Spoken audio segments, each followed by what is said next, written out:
उससे पहले मनु ने आवाम की इबादत की है। पर आप नहीं आए तो हमने आपका पुतला बिठा दिया है।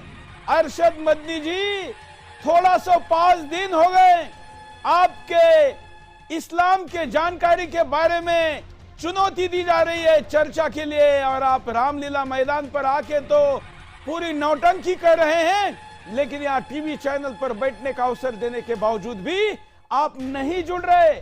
इसका मतलब या तो आपके पास शगुफा छोड़ने के लिए कुछ, उसके बाद कुछ नहीं है, या आप सत्य का सामना नहीं करना चाहते। और इसलिए आज का 5वें दिन का बिंदास बोल मैं आपके सामने शुरू कर रहा हूं।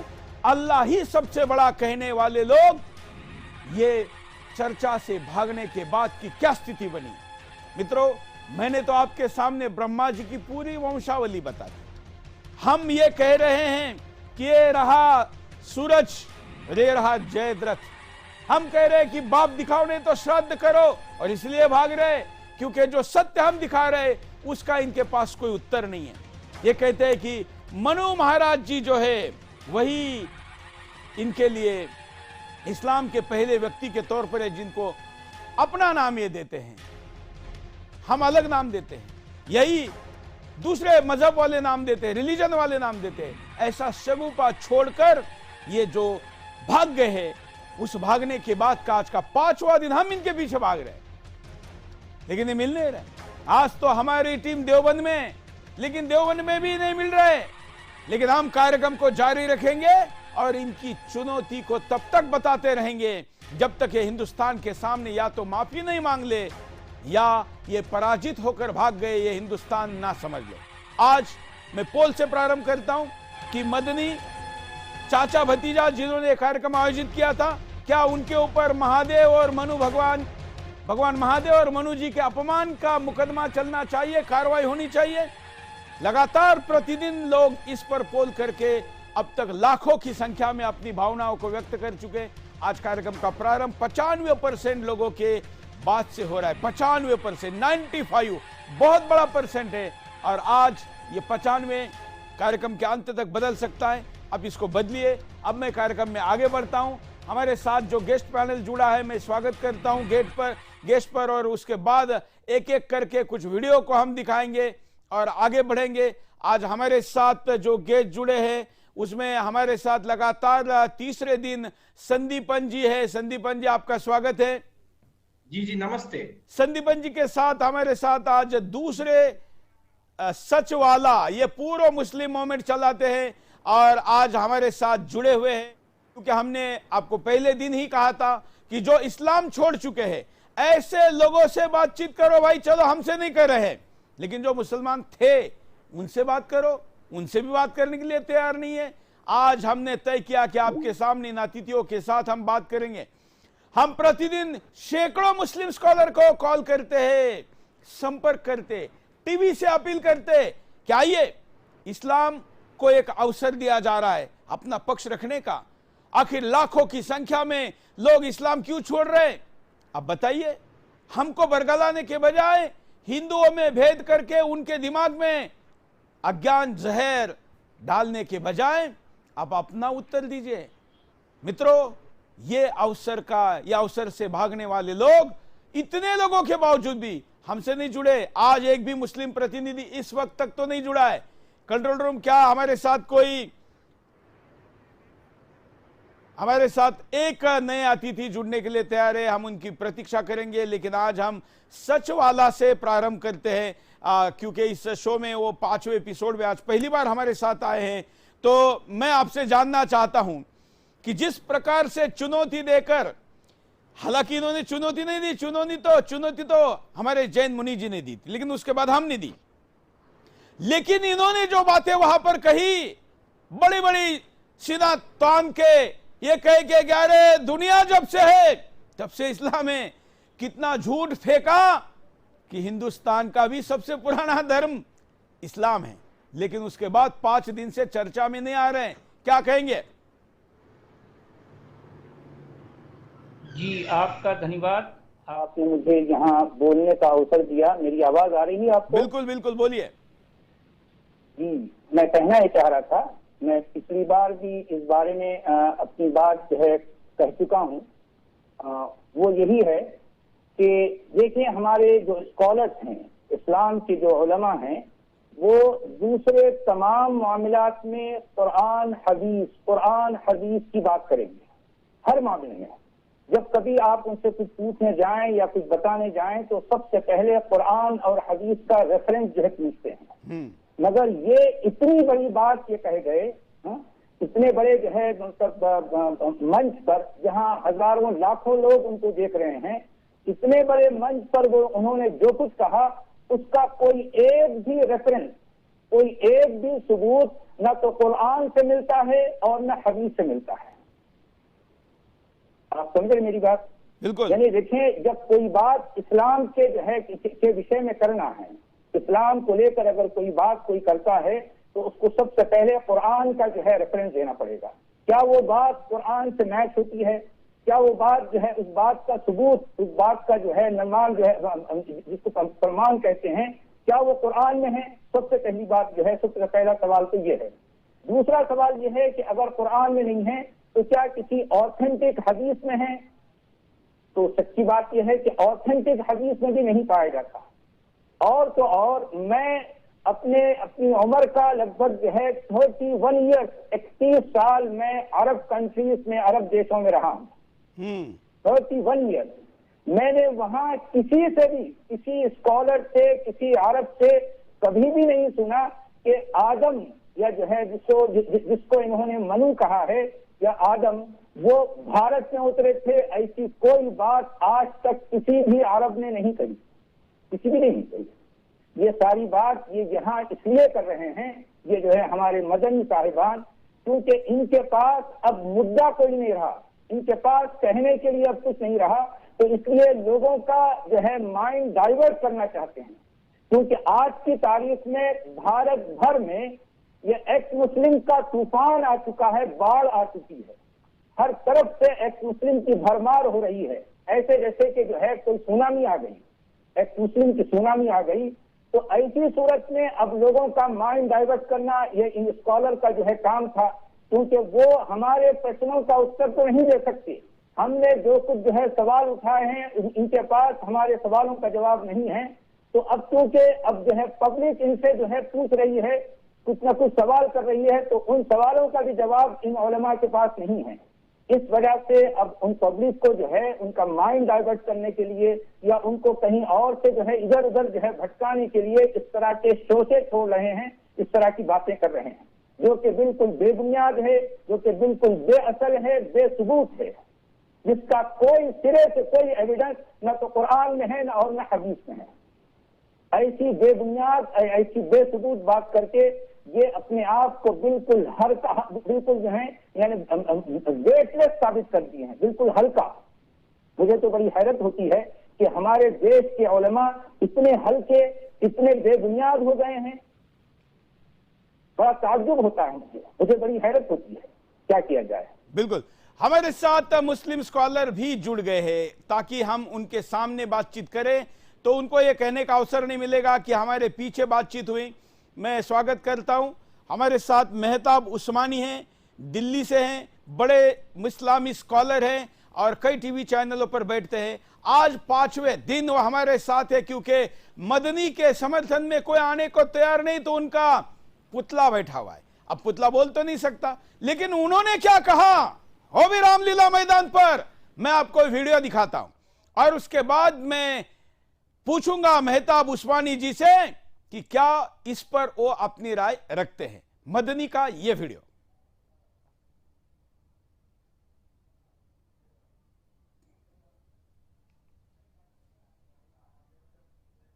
साथ ही इस धरती की खासियत यह है, ध्यान करिएगा, साथ ही इस धरती की खासियत यह है कि यह खुदा के सबसे पहले पैगंबर अबुल बशर सैयदना आदम अलैहिस्सलाम की सरजमीन है। आप यहीं तशरीफ लाए। यह धरती इस्लाम की जाए पैदाइश है। यह मुसलमानों का पहला वतन है। इसलिए ये कहना, ये समझना और ये बोलना कि इस्लाम बाहर से आया हुआ कोई मजहब है, ये सरासर गलत और तारीखी एतबार से बेबुनियाद है। इस्लाम इसी मुल्क का मजहब है और सभी मजाहिब में, सारे धर्मों में, सारे रिलीजन में सबसे पुराना मजहब है, सबसे कदीम और पुराना भी है। इस्लाम के आखिरी पैगंबर हजरत मोहम्मद सल्लल्लाहु अलैहि वसल्लम इसी दीन को मुकम्मल करने के लिए तशरीफ लाए थे। इसलिए मैं वाज़ेह तौर से कहता हूं कि भारत हिंदी मुसलमानों के लिए वतनी और दीनी दोनों हैसियतों से सबसे अच्छी जगह है। अच्छी जगह है, इसमें तो प्रश्न ही नहीं है। लेकिन ये इस्लाम यहां सबसे पुराना है, हिंदुइज्म से पुराना है, जैनिज्म से पुराना है। मतलब इतना भी फेंकने की भी हदें होती है। मेहताब उस्मानी जी, मैं पहले आपकी प्रतिक्रिया चाहूंगा इस पर। देखिए सर, मैं तो ये कहना चाहूंगा कि इस्लाम की जो शुरुआत हुई है वो आदम अलैहिस्सलाम से हुई है, हम जो मानते हैं, और आपके यहाँ मानते हैं कि श्रद्धा और मनु से हुई है। तो अब कौन कितना पुराना है इसकी तुलना हम कैसे कर सकते हैं? हमारे पास कुछ ऐसा वो तो नहीं है कि हम पीछे जाके देख ले भविष्य में कौन पहले आया धर्म, इस्लाम आया या मुस्लिम आया, इसकी हम तुलना नहीं कर सकते। भाई 1400 लेकिन हम आए अपने ना आप।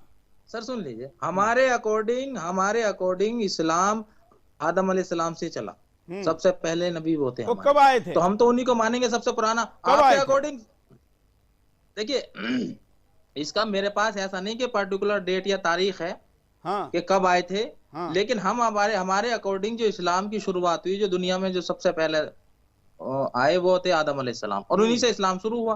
तो कुछ लोग कहते हैं कि 1400 साल ना, 1400 साल में मुकम्मल हुआ, उससे इस्लाम तो एक जमाने से है, कब से है हमें भी नहीं पता, दिन हाँ। तारीख तो हमें भी नहीं आपको पता नहीं, लेकिन सबसे पुराना है आप कैसे कह रहे हैं? अगर आपको पता नहीं तो सबसे पुराना है कैसे कह रहे हैं?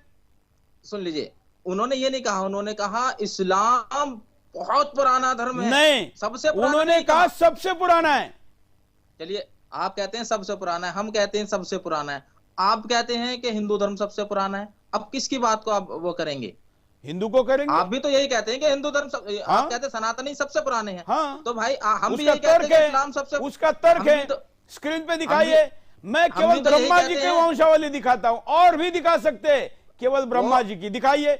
आप मुझे दिखाइए पूरे, आप जिनका नाम ले रहे हैं इनकी वंशावली दिखाइए जरा स्क्रीन पर। ब्रह्मा जी की वंशावली दिखाते, पहले भी दिखा चुका हूं, ये देखिए पूरी लिस्ट है। और इतनी नहीं है, ये तो हमने केवल शत्रुघ्न जी तक, मतलब प्रभु रामचंद्र जी के भाइयों तक ली है, उसके बाद की पीढ़ियों की भी है, बहुत लंबी हो जाएगी, इसलिए मैंने आपको स्क्रीन पर केवल रामायण काल तक की ली है, उसके बाद के कालखंड की है, हर युग की है, कलियुग की भी है। आप बताइए, आप ये बताइए इसमें दिन तारीख है कितनी पुरानी है? हाँ, सबकी है। क्या है बताइए? प्रभु रामचंद्र जी का जन्म कब का है, सबका है, सबकी जी के राम जी से पहले वाली बताइए ना, कब का है शुरुआत? हाँ, जरा संदीपन जी दिनों तारीख दिखाइए, कौन सा सन है, कौन सी दिन तारीख है? हेलो, मेरी आवाज आ रही है? हाँ, बोलिए, उनको लीजिए स्क्रीन पे, संदीपन जी को। हाँ, और मुझे ग्राफिक्स नहीं दिख रहा है चैनल का, थोड़ा अगर वो उसको ठीक कर दिया अच्छा, ग्राफिक और संदीपन जी को दिखाइए। हाँ, ग्राफिक और संदीपन जी। अच्छा, मैं ये कह रहा हूं कि ये अभी इन्होंने कहा है कि हजरत आदम अलैहिस्सलातु वस्सलाम से इस्लाम है, तो सूरह जुमर आयत नंबर 12 में ये देखिए आपके सामने ग्राफिक है जी, ये आपके सामने ग्राफिक स्क्रीन पर चल रहा है, उसको प्ले मत करिए शुरू से जी। मुझे दिख नहीं रहा है।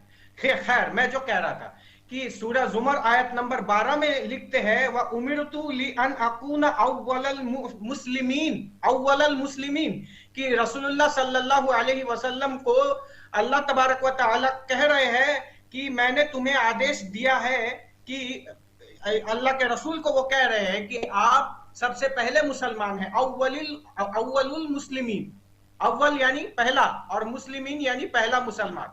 और कुरान का मैंने पहले दिन से हवाला देकर के सूरह अनआम आयत नंबर 14 में, कुल इन्नी उमिरतु अन अकूना अव्वला मन अस्लमा वला तकूनन्ना मिनल मुशरिकीन, ऐसे ही हजरत इब्राहिम के लिए भी ये बात आई है, हजरत मूसा के लिए भी ये बात आई है, लेकिन हजरत आदम अलैहिस्सलाम के लिए तो ये बात कहीं नहीं आई है। पूरे कुरान से ये दिखाया जाना संभव नहीं है कि हजरत आदम अलैहिस्सलाम मुसलमान थे या पैगंबर थे। मेरी खुली चुनौती है, इस्लाम जगत के आलिमों को मेरी खुली चुनौती है कि हजरत आदम अलैहिस्सलाम को कोई मुसलमान कुरान से साबित कर दे। और इन्होंने कहा कि हमारे तो सुन लीजिए हजरत, सुन लीजिए, अगर यही बात मैं आपसे पूछूं कदीम कैसे हो जाएगा? वो कुरान तो खुद कहता है ना, वमा अरसलना मिन रसूलिन इल्ला बिलिसान कौमिही लियुबय्यिन लहुम फयुदिल्लुल्लाहु मन यशाउ व यहदी मन यशा, कि हमने हर कौम के जुबान में रसूल भेजे ताकि वो अपने कौम के लोगों के लिए अपनी बातें पहुंचा सके। वमा अरसलना मिन रसूलिन इल्ला बिलिसान कौमिही, अपने कौम के लोगों तक अपनी बातों को महदूद रख सके या अपने कौम के लोगों तक अपनी बातों को पहुंचा सके। ये अल्लाह ताला कह रहे हैं सूरा इब्राहिम आयत नंबर 4 में। तो जब अल्लाह ताला ये कह रहे हैं कि केवल एक कौम के लोगों के लिए, केवल एक संप्रदाय विशेष के लिए मैं अपने ज्ञान को देता हूं, तो इस्लाम तो हजरत मोहम्मद मुस्तफा सल्लल्लाहु अलैहि वसल्लम से शुरू हुई और वो केवल एक अरब वालों की एक अरब के एक संप्रदाय के लिए है, वो दुनिया वालों के लिए नहीं है। तो आप इसको कदीम कैसे कह रहे हैं? कदीम तो वो है, अरे हम अपना डेट बताते हैं। ओम तत्सत आ ब्रह्मणो द्वितीय प्रहरादे वैवस्वत मनवंतरे अष्टाविंशति तमे कलियुगे कली प्रथम चरणे, कि हमारे इस सृष्टि को आए हुए 1,96,8,53,100 कुछ वर्ष हो गए हैं और आपका इस्लाम तो केवल और केवल 1400 वर्ष पूर्व है, 1400 वर्ष पहले से। उससे पहले इस्लाम था। मैं जवाब दे दूं आपकी बात का जी। आपने कहा आदम अलैहिस्सलाम मुसलमान नहीं थे, तो मनु कौन थे? ये प्रूफ कर दोगे आप कौन थे? वो क्या धर्म था उनका? प्रूफ कर सकते हैं? हज़रत आदम आपने मुझसे सवाल किया, मैंने आपसे सवाल किया, आप कहते हैं कि आदम अलैहिस्सलाम अगर मुसलमान नहीं थे तो मनु कौन थे? अगर नहीं थे, ये तो आपका दावा है ना। अगर वो ये नहीं आप कह रहे हैं, मैं तो इस बात में कायम हूँ। और आपने कहा कि मनु भी मुसलमान थे, मनु मुसलमान, ये आपका दावा है, मेरा कोई दावा है ही नहीं। मैं तो आपसे पूछ रहा हूँ, आप दावा करते हैं कि जो दावेदार है उसको ऐसा है। मेहताब उस्मानी, आप सड़क पे खड़े नहीं है, आप सड़क पे खड़े नहीं कि मैं कह रहा हूँ ना। अरे भाई कह रहा हूँ तो कुरान में दिखाओ, इस्लाम स्क्रिप्चर में दिखाओ। हम तो स्क्रिप्चर दिखा के बता रहे हैं ना, वो तो आपको पूरा पढ़ के बता रहे। आप बताइए क्या पढ़ के, क्या गलत पढ़ के बता रहे हैं? बिल्कुल सारी क्या गलत पढ़ा कर दीजिए, गलत बता रहे हैं, सही कर दीजिए मौलाना। सर आपको मैं सही भी बताऊंगा तब को आप समझ थोड़े आएगा आपको। अरे ये आपसे ज्यादा पढ़े लिखे हैं, ये आपसे ज्यादा इस्लाम समझते हैं, ये आपसे ज्यादा इस्लाम समझते हैं उस्मानी जी। इनकी जैसी आयत आप बोल के दिखाओ, ये अरबी में जैसा बोलते वैसा बोल के दिखाओ। सुन लीजिए, अगर मेरे से ज्यादा समझते तो ये मुसलमान होते, अगर मेरे से ज्यादा समझते। मैं कम समझ के ही मुसलमान हूँ, आप इस बात को समझिए। जिसको ज्यादा समझ रहा है, अब ये सच वाला, एक मिनट संदीपन जी, अभी जरा इनको अवसर देते। सच वाला जी, आप इस मुद्दे पर इनको उत्तर दीजिए। ये मेरी आवाज आ रही है? बिल्कुल। देखिए हमारे उस्मानी साहब, आप ये जो फरमा रहे हैं कि जो ज्यादा समझता है वो मुसलमान होता, आप बिल्कुल उलट कह रहे हैं। हाँ। जो ज्यादा समझता है वो इस्लाम छोड़ देता है, जो मानता है वो इस्लाम को लेके चलता है, और जो जानता है वो इस्लाम को छोड़ देता है। समझ आ रही है आपको बात? क्या कुछ पता है हमारी बात आपको समझ आ रही है? इसको दोहराइए, बड़ा अच्छा वाक्य है। आपको पता तो आपके कहने का मतलब है कि जो 57 कंट्री ना समझे सारे, एक भी कुरान 57 तो कंट्री बन चुके हैं ना समझ लोग हैं करने के लिए जनाब पूरी दुनिया में। चुप हो जाइए थोड़ी देर, मैं जो कह रहा हूँ सुन तो लीजिए। मैं आपसे ये अर्ज कर रहा हूँ कि आपके पास सिवाय मान्यता के और कुछ भी नहीं है। आप मान तो सकते हैं, ठीक है, आप मान लो, लेकिन जानने के लिए आपके पास कुछ भी नहीं है जनाब आली। जानने के लिए जो है वो होता है जो आपके पास रेफरेंस है। रेफरेंस क्या है आपके पास? कुरान का कोई आयत है? सुन लीजिए जनाब, सुन लीजिए, आप मुझे भी सुनिए, या कोई ऑथेंटिक हदीस है तो बताओ। आप सुन लीजिए। अरे आप सुन लीजिए, प्रेम कर रहे हैं ये। कि पहली बात तो आप आदमी चेहरा भारत ढके में बैठे आए हैं, थे, आप प्रेम कर आप रहे हैं चेहरा जनाब, क्यों ढके आपके बैठे हैं पास जनाब? पहले तो ये जीरो मुझे है, इसका जीरो जवाब दे दीजिए, आपने आपके ऐसा क्या पास गुनाह क्या है? किया कि जीरो मुंह है। छुपा रहे हैं आप? जीरो है भाई, जीरो है। आपने आपके ऐसा पास क्या गुनाह आपके किया उलमा है के कि पास आप भी मुंह जीरो छुपा है। रहे नहीं हैं? तो क्या बुरखा पहन के अरे जाने जनाब वाली आजम, महिलाएं, आपके अरे पास ये बुरखा पहन के जाने वाली हिजाब महिलाएं मेरे डरती है, बच्चे इसलिए हैं। पहनती है ये क्या? हिजाब पहने बैठे हैं सर, ये तो हाँ? अरे हिजाब मेरे पहने बच्चे, बैठे हैं, इनके मेरे तो बच्चे एंट्री सुन नहीं लो, होनी चाहिए। मेरे बच्चे सुन लो। आप सच्चे, आप अगर तो आप अभी सच्चे, बच्चे हैं, आपके आप अगर उलमा सच के पास बोल रहे जीरो हैं है, तो सर जीरो। मुंह क्यों छुपा रहे खोलेंगे हैं? ना, ये मुंह खोलेंगे तो बचे हुए भी इधर आ जाएंगे, इनको अरे रहने बिल्कुल, दीजिए। हम तो कहते हैं खोलें, हाँ अरे हम तो भाई कहते हैं आप खोले तो तो अभी सही, बच्चे हैं जनाब। अरे यार सुनते भी अरे नहीं है, सुनते भी खोले नहीं तो सही, वो अलग अरे बात है, भाई, बच्चे हैं, छोटे हैं, अरे लेकिन है भाई, तो सुनते मुसलमान, नहीं आप तो उस्मानी मुंह जी छुपा रहे हैं। तर्कों के साथ बात करिए, मुंह बांध कर बैठे हैं, उनको अपनी सुरक्षा का चिंता है, उनकी सुन लीजिए। आइडेंटिटी की गारंटी मैं लेता हूं। अब मैं वो इनकी फेक बात का जवाब व्यक्ति दे दूं? नहीं है, बात खत्म। सर मैं इनकी बात का जवाब दे दूं?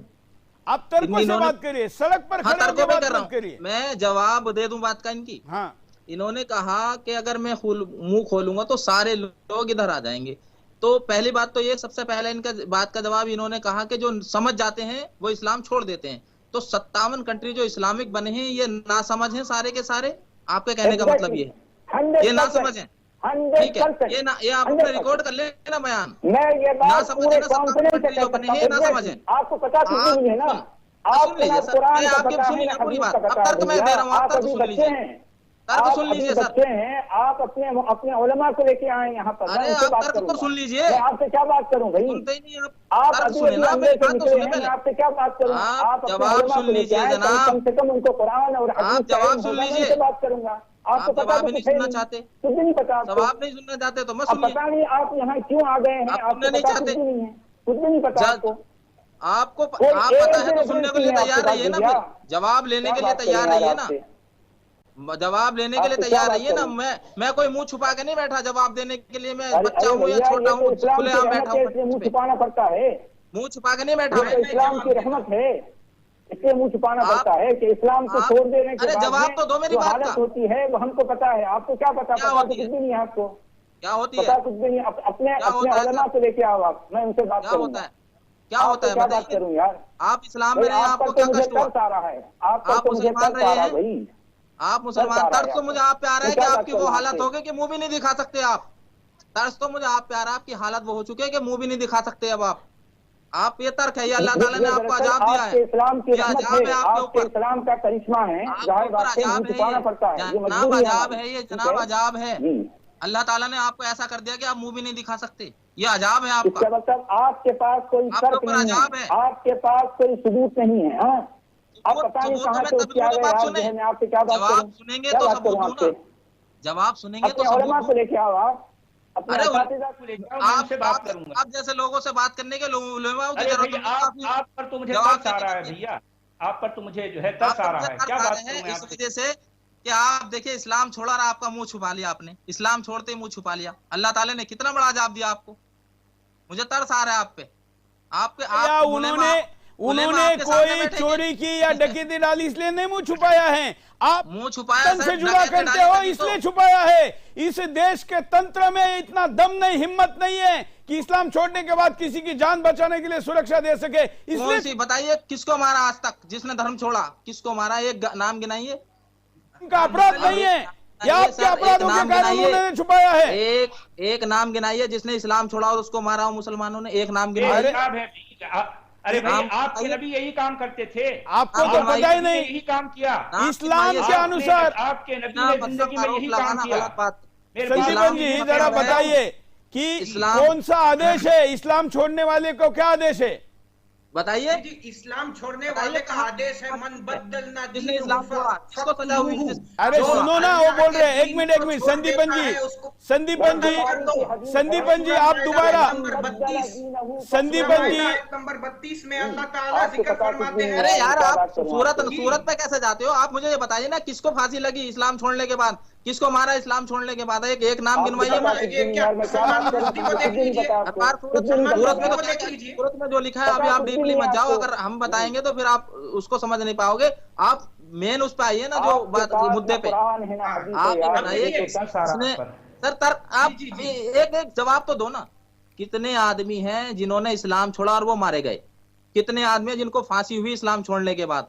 कितने हुए जिनको उलेमाओं ने तंग किया, सताया इस्लाम छोड़ने के बाद? नाम एक गिनवा दीजिए मुझे, एक नाम।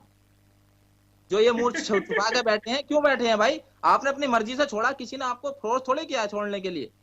तो आपने जब अपनी मर्जी छोड़ तो मुझको छुपा रहे हैं आप। इस्लाम के खिलाफ बोलने वालों के साथ क्या किया जाता है?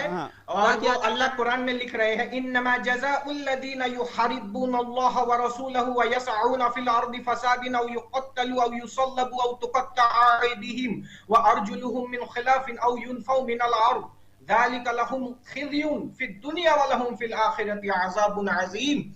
जो अल्लाह और अल्लाह के रसूल के साथ जंग करे, तफसीर में बताया जंग कैसे, कि ना अल्लाह के रसूल के खिलाफ कोई नाजेबा अल्फाज बोले, अल्लाह के खिलाफ कोई नाजेबा अल्फाज बोले, या उनको फसाद फिल अर्ज़ करे, तो उसका बदला तो बस यही है कि बुरी तरह कत्ल कर दिया जाए, या सूली पर चढ़ा, या उसके हाथ पांव विपरीत दिशाओं से, अपोजिट डायरेक्शन से काट दिया जाए। ये तो है अल्लाह का न्याय, कि अल्लाह के रसूल के खिलाफ या अल्लाह के खिलाफ हमारे माननीय सचवाला जी आप सुन लीजिए, इस्लाम का जो पोल खोल रहे हैं, इसलिए आपने जान को खतरा है कुरान की इस आयत के अनुसार।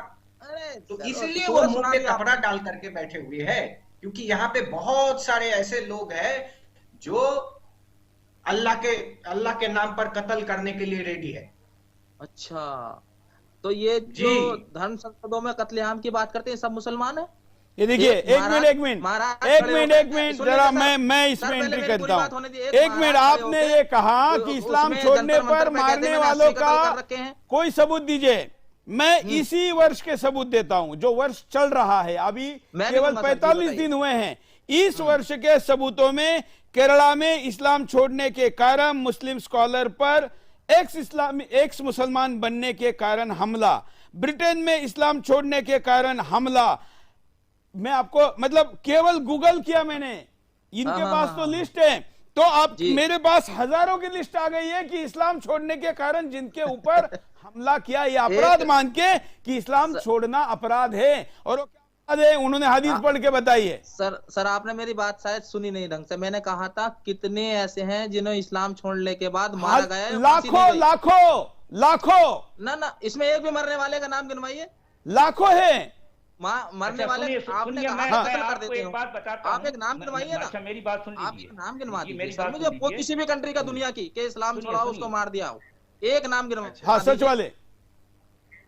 देखिए, यानी यहां मैं कहता हूं, खुद प्रॉफिट के जमाने में प्रॉफिट ने, वहां से शुरू करो। हाँ, प्रॉफिट ने, मैं देखें, मैं आपको उनके उस जमाने के सबूत देता हूं। खुद प्रॉफिट ने, प्रॉफिट की जबानी तनकीद करने वाले, जिन्होंने जो है हजो की है, जिन्होंने क्रिटिसाइज किया है प्रॉफिट पर, उनको प्रॉफिट ने जो है मरवा दिया। उनके नाम मैं गिनवाता हूं।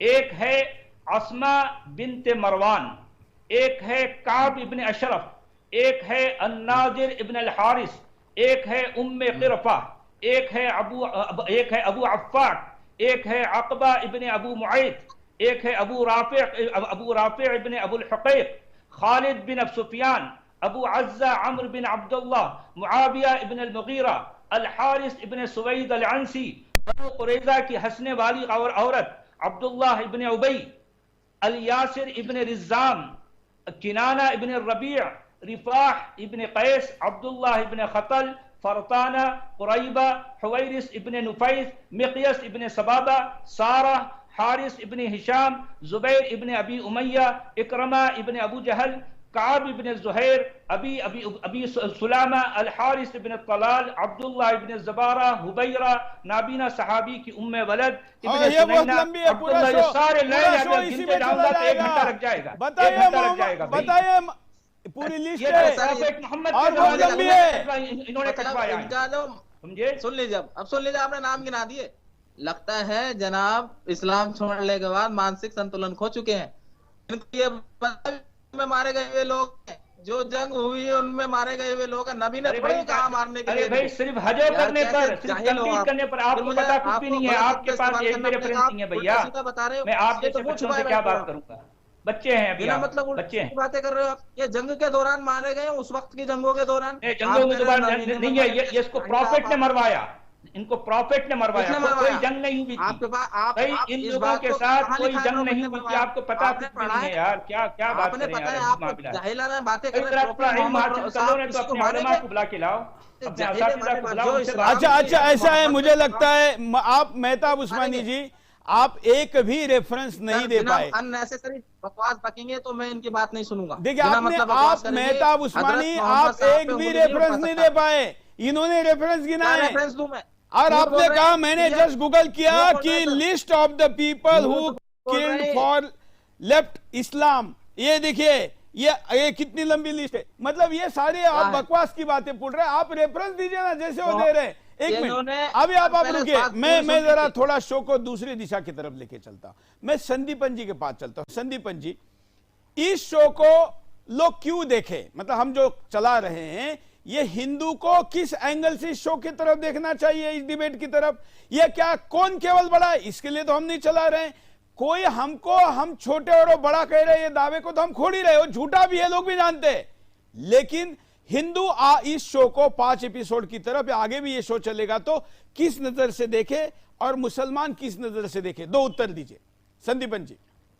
जी जी जी, मैं यही कहना चाहूंगा कि हिंदू इस शो को देखे ताकि इनको सच्चाई पता चले इस्लाम के विषय में। कि आज आप देखिए, मौलाना अरशद मदनी साहब, वो इस्लाम को ये सनातन में स्थापित करने के लिए, इस्लाम को सनातन में एक वो छोटा इस्लाम बनाना चाहते हैं। सनातन में वो छोटा इस्लाम बनाना चाहते हैं ताकि वो उस रास्ते से हिंदुओं को मुसलमान बना सके। आप ये बताइए, महर्षि मनु जो एक काफिर है, जो एक मुशरिक है, जो अल्लाह को नहीं मानते, उनको ये जो है हजरत आदम अलैहिस्सलाम के साथ कंपेयर कर रहे हैं और अल्लाह को ओम के साथ कंपेयर कर रहे हैं। तो मैं यही कहना चाहता हूं कि इस भ्रमजाल में मत पड़िए। ये इससे इस काम से, ये जो काम ये दोनों को एक कर रहे हैं, इससे हिंदुओं को, भोली भाली जनता को मुसलमान बनाना चाहते हैं। और आजकल यूट्यूब में जो बड़े बड़े भांजने वाले मुफ्ती है, एक मुफ्ती है, नाम नहीं लेना चाहूंगा, वो मुफ्ती भी भरा भांज रहा है, वो भी इनका समर्थन कर रहे हैं, जबकि उनके पास इस बात की कोई दलील नहीं है। कुरान खुद कहता है, कुल हातु बुरहानुकुम इन कुंतुम सादिकीन, अगर तुम सत्यवादी हो तो दलील पेश करो। अब देखिए, मनु की जहां तक बात आई है कि महर्षि मनु कह रहे हैं कि ना कृत्वा प्राणी नाम हिंसांग मांसान उत्पद्यते क्वचित, कि प्राणी के हिंसा के बिना, जीव की हत्या के बिना मांस प्राप्त किया जाना संभव नहीं है। ये महर्षि मनु का वचन है। लेकिन कुरान क्या कह रहा है, उसी में ये दोनों को इक्विवेलेंट करने की कोशिश करते हैं, जबकि दोनों एक नहीं है। सूरह हज आयत नंबर 36, वल बुद्न जअलनाहा लकुम मिन शाइरिल्लाहि लकुम फीहा खैरुन फस्कुरुस्मुल्लाहि अलैहा सवाफ फइज़ा वजबत जुनूबुहा फकुलू मिनहा वअतइमुल कानि वल मुक्तर कज़ालिका सख्खरनाहा लकुम लअल्लकुम तशकुरून। कि वहां ऊंटों को ज़बा करने के लिए अल्लाह कह रहे हैं कि इस ऊंटों को मैंने बनाया है ताकि तुम ज़बा करो, और इनके जो खून टपकेंगे, इनके जो लहू गिरेंगे, उसको स्वयं भी खाओ और दुनिया वालों को भी खिलाओ। तो यहाँ तो जीव हत्या की बात अल्लाह तबारक व तआला इसमें कर रहे हैं, जीव हत्या की बात कुरान में कर रहे हैं। सूरह हज आयत नंबर 36। अब देखिए, हमारे मनु महाराज का कहना है, यत्र नार्यस्तु पूज्यन्ते रमन्ते तत्र देवता, कि जहां नारियों की पूजा होती है वहां देवता वास करते हैं। लेकिन दूसरी ओर क्या है कि निसाउकुम हर्सुल लकुम फातु हर्सकुम अन्नाशियतुम वक़द्दिमू लिअनफुसिकुम, औरतें तुम्हारी खेती है, इन्हें जैसे चाहो वैसे जोतो। तो मैं इन फर्कों को आपको दिखाना चाहता हूं कि इसमें इस सनातन और इस्लाम में जमीन और आसमान का फर्क है।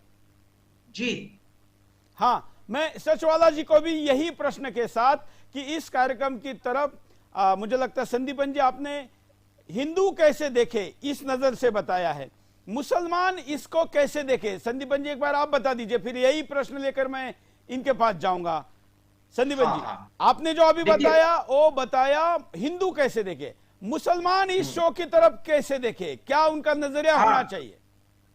देखिए, मुसलमान हमारे भाइयों से मैं यही कहना चाहता हूं कि पहली तो बात मुसलमानों में ये है कि सारे मुसलमान इनकी बातों से मुत्तफिक नहीं है। ये तो दारुल उलूम देवबंद का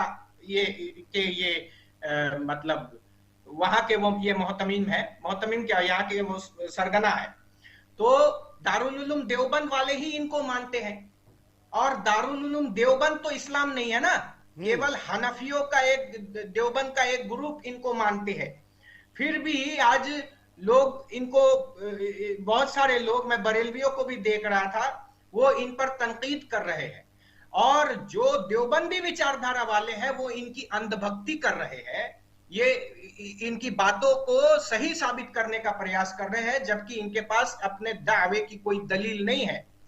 और मुसलमानों में भी ये जो है, ये कह रहे हैं कि मुसलमानों में भी आप देखिए कि बहुत सारे फिरके हैं जो इनकी बातों को नहीं मानते और वो एक दूसरे को काफिर मानते हैं।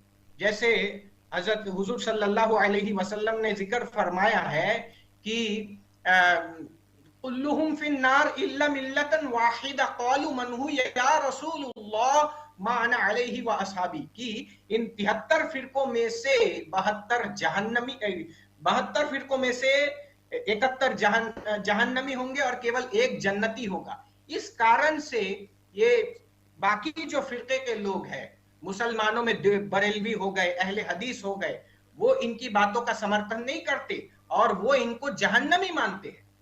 तो मैं भी देवबंद के जितने भी आलिम हैं, देवबंद के मानने वाले लोग हैं, वो उनसे ये कहना चाहता हूं कि प्लीज अपने रास्ते को आप जहन्नम की तरफ मत लेकर के जाइए, क्योंकि मनु एक काफिर था और ओम एक दूसरा माबूद है, वो अल्लाह नहीं है, ओम गैरुल्लाह है।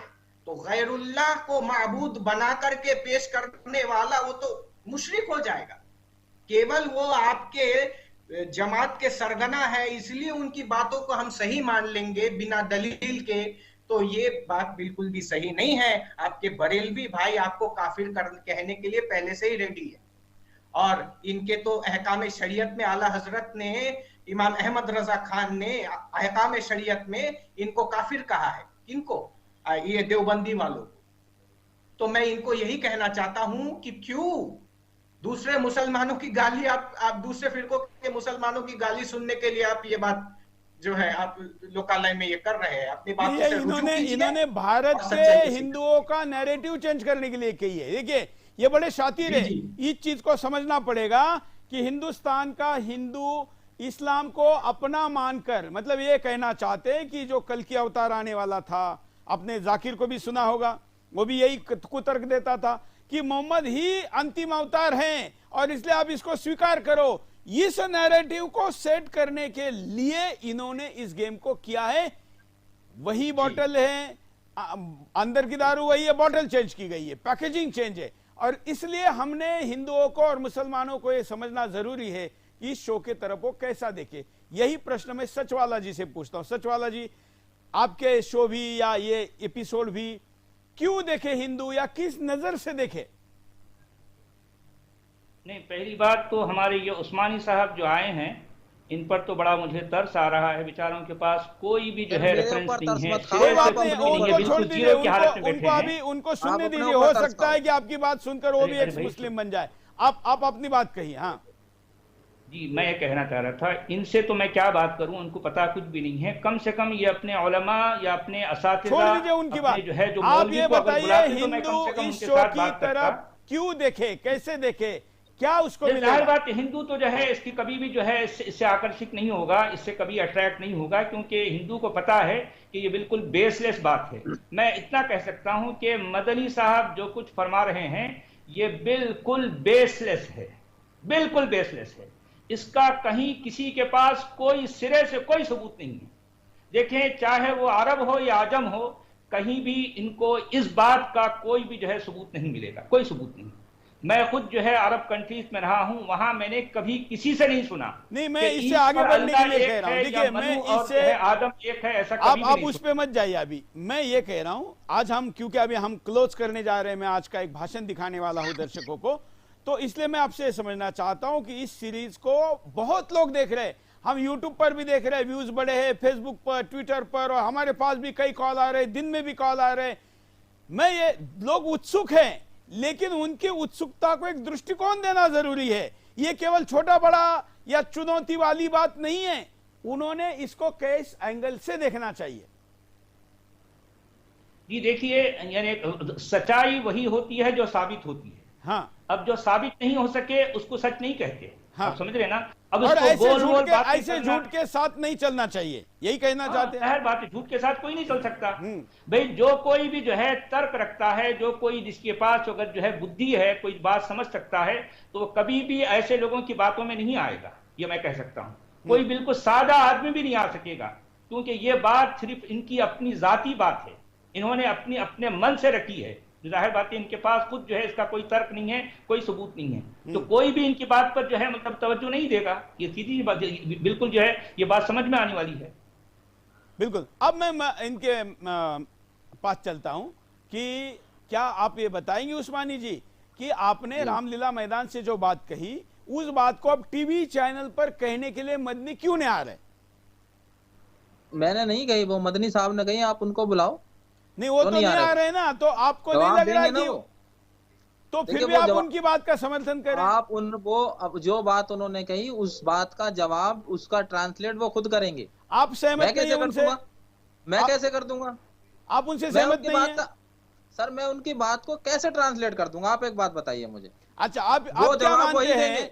क्या मानते हो? डर गए, वो डर गए इसलिए नहीं आ रहे हैं, या वो सच का सामना नहीं करना चाहते इसलिए नहीं आ रहे? क्यों नहीं आ रहे?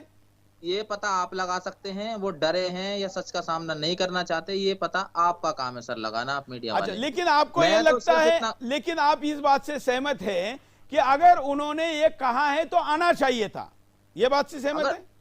उनको बोलना चाहिए, उनको अपनी जो उन्होंने बोला उसके बारे में क्लैरिफिकेशन देना चाहिए आपको। बिल्कुल। और इसलिए आज के चर्चा में हम ये अपील करते हैं कि या तो देवबंदी अपनी बात गलत बोल दिए इसलिए माफी मांगे, मदनी नहीं आ पा रहे तो उनके प्रतिनिधि आए।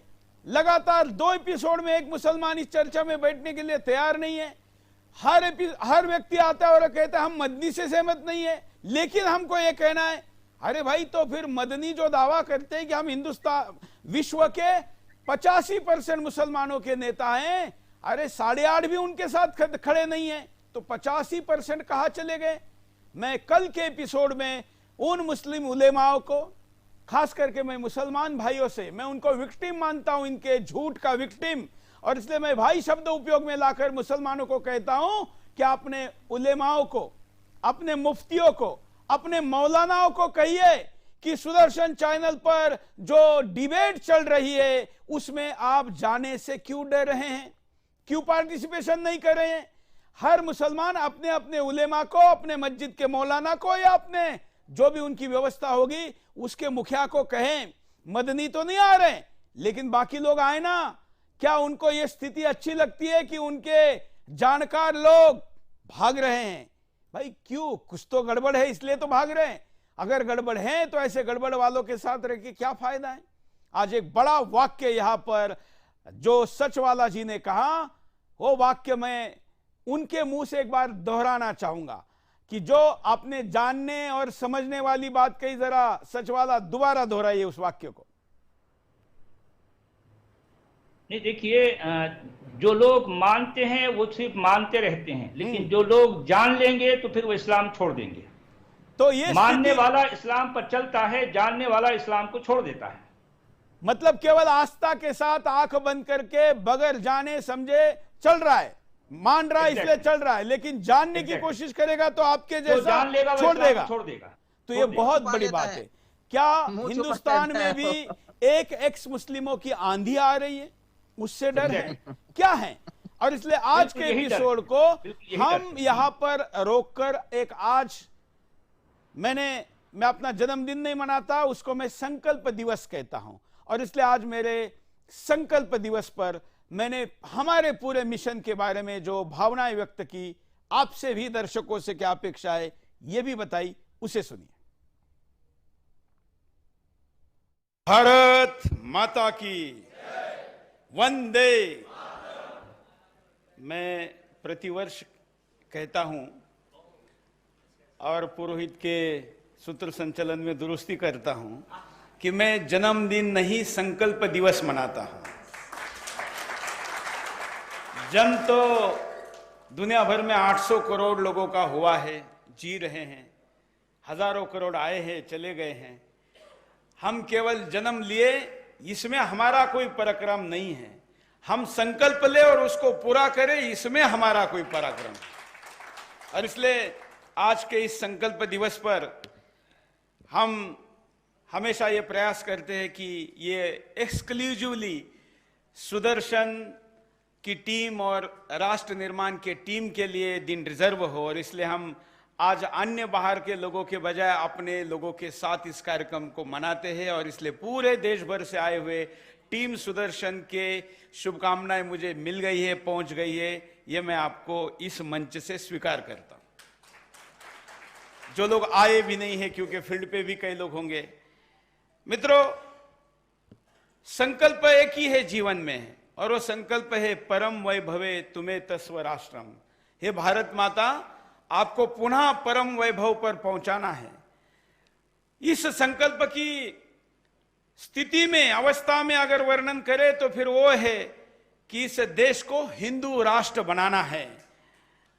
तो हिंदू राष्ट्र बनाना, इस संकल्प के साथ आपको याद होगा कि 3 वर्ष पूर्व की गणेश उत्सव की पहली आरती के दिन हमने शपथ का प्रारंभ किया, और उसके बाद हिंदुस्तान में आंदोलन इतना चल पड़ा कि आज देश के कई साधु संत ही नहीं, बल्कि मुख्यमंत्री योगी जी जैसे लोग भी ये देश हिंदू राष्ट्र है ये कह रहे हैं।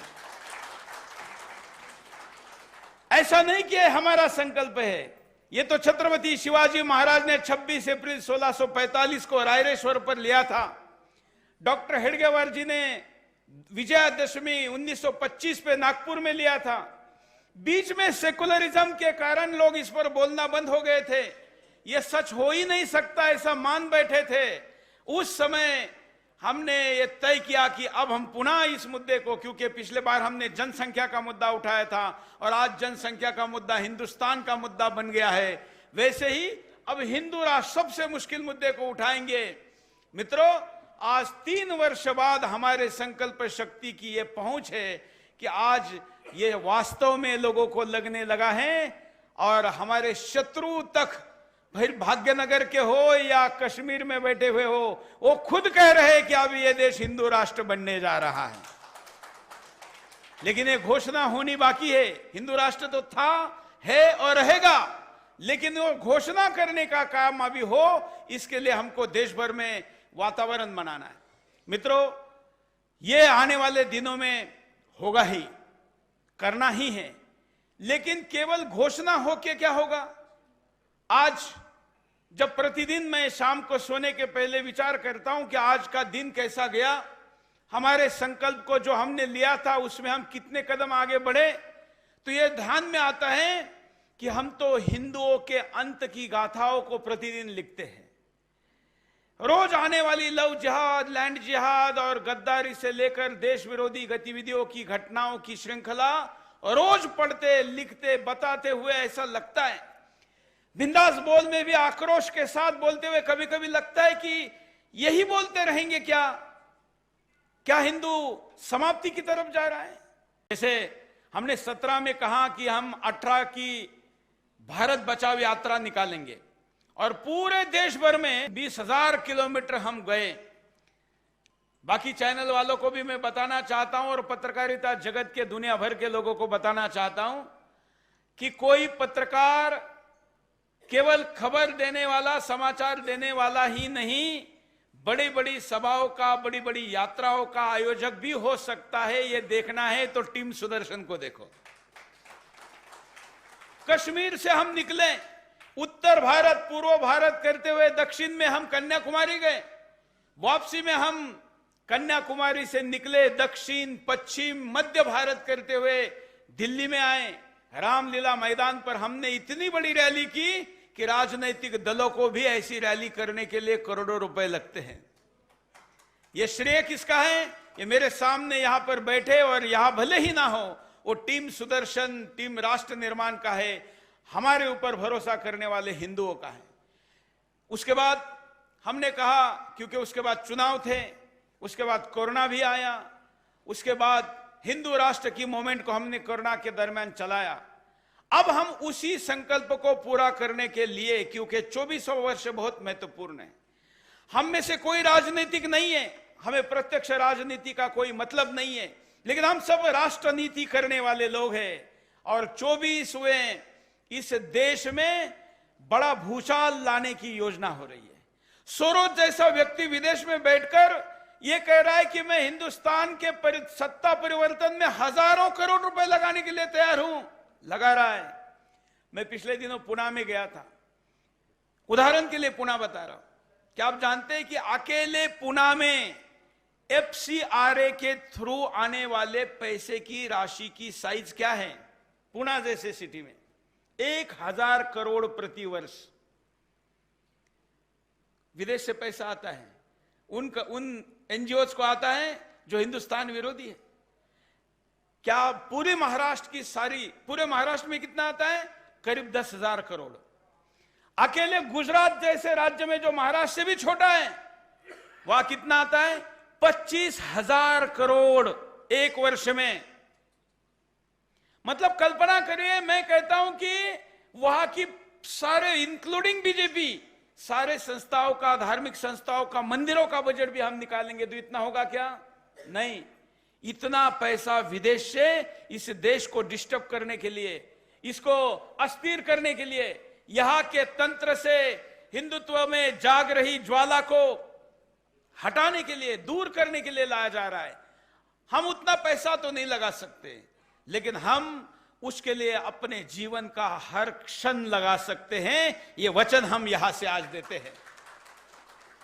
और हम अपने जीवन का हर क्षण, समय का, परिश्रम के पसीने का हर बूंद, और जरूरत पड़े तो खून की बूंद भी देने के लिए तैयार है। यह भी संकल्प आज हम यहां से। और इसलिए मित्रों, आज का यह संकल्प दिवस, हिंदुस्तान में हम 2023 और 24 में बड़ी बड़ी महारैलीज करेंगे, इसकी घोषणा करता हूं। हमारे श्रीकांत, कहां है श्रीकांत? श्रीकांत अभी मंच पर आया था। लातूर में हमने पहली हिंदू होंकार सभा की। परिणाम यह हुआ कि आज महाराष्ट्र में तहसील में भी ऐसी सभाएं हो रही है। सारा हिंदू एक हुआ। हमने एक ही संकल्प लिया था कि हम किसी राजनीतिक दल के लिए नहीं करेंगे, हिंदू के लिए करेंगे। और सभी हिंदू भी नेता एक होंगे, भले किसी भी दल में क्यों ना हो। जैसे मुसलमान किसी भी दल में रहे, मुसलमान रहता है ना, वैसे हिंदू नेता किसी भी दल में रहे, लेकिन धर्म के लिए आगे आए। इस संकल्प के साथ हमने पहला कार्यक्रम महाराष्ट्र के सबसे सुदूर, सबसे दुर्गम मराठवाड़ा जैसे क्षेत्र में रखा। और वो रैली इतनी ऐतिहासिक हुई कि उसके बाद महाराष्ट्र में ऐसी सभाओं की श्रृंखला शुरू हुई। उसके बाद हमने दक्षिण के बाद उल्टा पश्चिम में धुलिया में गए, फिर पूर्व की तरफ हम जलगांव में गए, फिर पश्चिम की तरफ कोल्हापुर में गए, फिर मध्य में नगर में गए। तो महाराष्ट्र का अभी पूरा 5 दिशाओं में कार्यक्रम किए। अब हिंदुस्तान के अन्य राज्यों में भी ऐसे कार्यक्रम करने हैं। और इसलिए जो टीम सुदर्शन देश भर से यहां पर आई है, उनको भी अपने अपने यहां पर बड़ी बड़ी रैलियों की तैयारी करनी है। करेंगे कॉन्फिडेंस के साथ। एक हाथ का मतलब 50% होता है, 2% 100% की वंदे वंदे। तो यह संकल्प आज हम यहां से लेते हैं, कार्यक्रम लेकर जाते हैं। यह भाषण का नहीं या जन्मदिन नहीं, संकल्प दिवस है। और इसलिए आज के संकल्प दिवस पर पूरे देश भर से आए हुए सभी टीम सुदर्शन के सदस्यों का मैं धन्यवाद व्यक्त करता हूं। और इस संकल्प को इस वर्ष का कार्यक्रम मानकर हम आगे बढ़ेंगे। अगले वर्ष पुनः यहां पर मिलेंगे। बड़ा कार्यक्रम करने की इच्छा सब लोग व्यक्त कर रहे थे। तो इस वर्ष जो कि हम 15वें वर्ष में करने वाले थे, सुदर्शन के 1.5 दशक का कार्यक्रम, वो इस बार हम सुदर्शन के 18 वर्ष पूर्ण होने का कार्यक्रम दिल्ली की ताल कटोरा स्टेडियम में करेंगे। देश भर के सभी रिपोर्टर्स, हमारे समर्थक, दर्शक अपने परिवार के साथ आएंगे। जैसे उत्कल अभी पूरे परिवार के साथ आया है, सब लोग अपने पूरे परिवार के साथ आएंगे, रिश्ते नातेदारों के साथ आएंगे और हम सब मिलकर बड़ा, उससे भी बड़ा संकल्प ताल कटोरा स्टेडियम में लेंगे। यह हमारा तो 18वां वर्ष चल रहा है जितेंद्र जी, अभी तो कहीं जाके हम बालिक हुए हैं। तो अभी तक सुदर्शन ने जो पराक्रम किया वो तो बाल लीलाओं का पराक्रम है।